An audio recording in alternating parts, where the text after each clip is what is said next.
ছাত্র আন্দোলন বাংলাদেশ রংপুর জেলা এবং মহানগর শাখার আজকের এই সম্মেলনের সম্মানিত সভাপতি, আমরা যেই সময়টা দাঁড়িয়ে আছি সেই সময়টাই আজকে বাংলাদেশে জুলাই বিপ্লবের অগ্রনায়ক শরীফ ওসমান হাদি ভাই শহীদের সংবাদ আমাদের কাছে চলে এসেছে, ঠিক কিনা? সেন্ট অগাস্টিন রাসূলুল্লাহ সাল্লাল্লাহু আলাইহি সাল্লামের জন্মের 200 বছর পূর্বে বলেছিলেন, নীতিকে প্রত্যাহার করলে একটি রাষ্ট্র এবং দস্যু দলের মধ্যে কোনো পার্থক্য নেই। রাষ্ট্র এবং দস্যু দলের মধ্যে কোনো পার্থক্য নেই।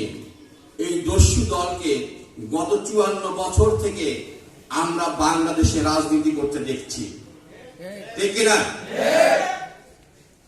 বাংলাদেশে ভিন্ন মতাবলম্বীদেরকে হত্যা করা, ভিন্ন মতের কারণে হত্যা করা প্রথমেই শুরু করেছিল বাংলাদেশের স্বাধীনতার যাকে স্থপতি বলা হয় শেখ মুজিবুর রহমান। তিনি রক্ষী বাহিনী তৈরি করে বাংলাদেশে প্রায় 20 থেকে 25 হাজার মুক্তিযোদ্ধাকে তিনি হত্যা করেছেন। যাদেরকে তিনি হত্যা করেছেন তারা আসলে মুক্তিযোদ্ধা ছিল, তারা ভিন্ন ভিন্ন মতের কারণে তিনি হত্যা করেছেন। তিনি সিরাজ শিকদারকে হত্যা করে দম্ভ ভরে সংসদের ভিতরে বলেছিলেন, কোথায় তোমাদের সিরাজ শিকদার? এই হত্যা বাংলাদেশে বারবার চলে এসেছে। কখনো রক্ষী বাহিনী, রাষ্ট্রায়ত্ত বাহিনী, র্যাব এবং বিভিন্ন গোয়েন্দা সংস্থার খুন গুমের গল্প বাংলাদেশে চলে আসছে। আজকে যার শেষ, আজকে শরীফ ওসমান হাদি। আমরা বাংলাদেশে এই খুন গুম দেখতে চাই না, ঠিক কিনা?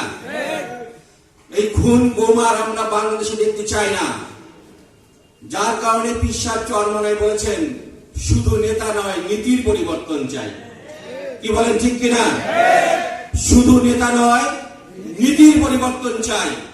যদি আমরা নীতিকে পরিবর্তন করতে না পারি, তাহলে আমরা আগামী বাংলাদেশকে কল্যাণের বাংলাদেশ হিসেবে প্রতিষ্ঠিত করতে পারবো না।